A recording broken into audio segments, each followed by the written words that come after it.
भाव है, आपके हृदय की कोई बात है जो बहुत दिनों से लगे हुए हो और बाबा हो सकता है कि किसी कारणवश पूर्ण ना हो रहा हो। कई लोग कह भी देते हैं गुरुदेव, कोई कोई कहते हैं, जैसे आज कोई कह रही थी बच्ची की मैंने शिव महापुराण में पशुपति व्रत सुना और उसको करा, उसका लाभ मुझे मिला, मेरे पति ने भी करा, उसका भी लाभ मुझे मिला। पर एक काम गुरुदेव ऐसा अटका हुआ है कि वो काम हम करना चाह रहे हैं, व्रत भी कर लिया, अनुष्ठान भी कर लिया, पर फिर भी वो व्रत के कारणवश भी वो कार्य नहीं हो रहा। तो समझना कि कोई कार्य बड़ा भारी होगा और बाबा उसको कर नहीं रहा है या कोई काम अटक रहा। तो हमने पहले भी कहा, ये बीच की जो पत्ती है ये देव अधिदेव महादेव, ये ब्रह्मा, ये विष्णु, इन दोनों पत्ती के मिलन से लेकर इस पत्ती के बीच की जो डंडी है, ये नीचे की डंडी का वर्णन नहीं कर रहे हैं, इन दोनों पत्तियों के बीच में जो डंडी है बची हुई, जो तीनों के बीच में एक डंडी का जो भाव है, ये माता जगत जननी जगदम्बा माता पार्वती है। इस डंडी के नीचे का जितना भाग है ये 33 कोटि देवताओं को दर्शाता है।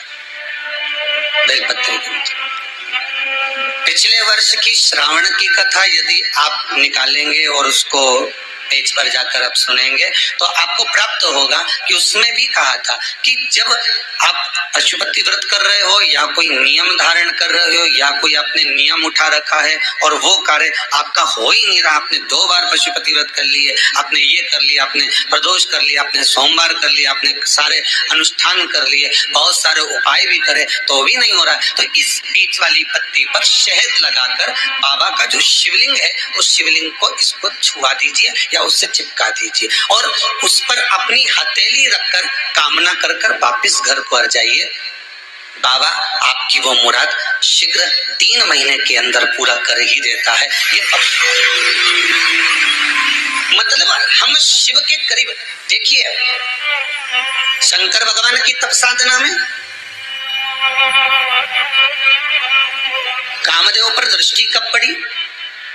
जब कामदेव ने तीक्ष्ण बाण छोड़ा और वो बाण जो छोड़ा गया वो कहां लगा? भगवान के हृदय चित्त की ओर। वो बाण कहां लगा है? भगवान के हृदय की ओर, भगवान के हृदय की ओर पहुंचा, लग नहीं पाया था, भगवान के हृदय की ओर जाकर सम्मुख में खड़ा हो गया। एक बेलपत्री में पशुपति अस्त्र का बल है महाराज। किसमें? एक बेलपत्री में पशुपति अस्त्र का बल है। और आपको मालूम होगा कि पशुपति अस्त्र केवल कुछ ही के पास में थे। एक मेरे राघव जी के पास, राम जी के पास था, एक मेरे कृष्ण के पास था, एक भगवान विष्णु के पास था, एक परशुराम भगवान के पास था।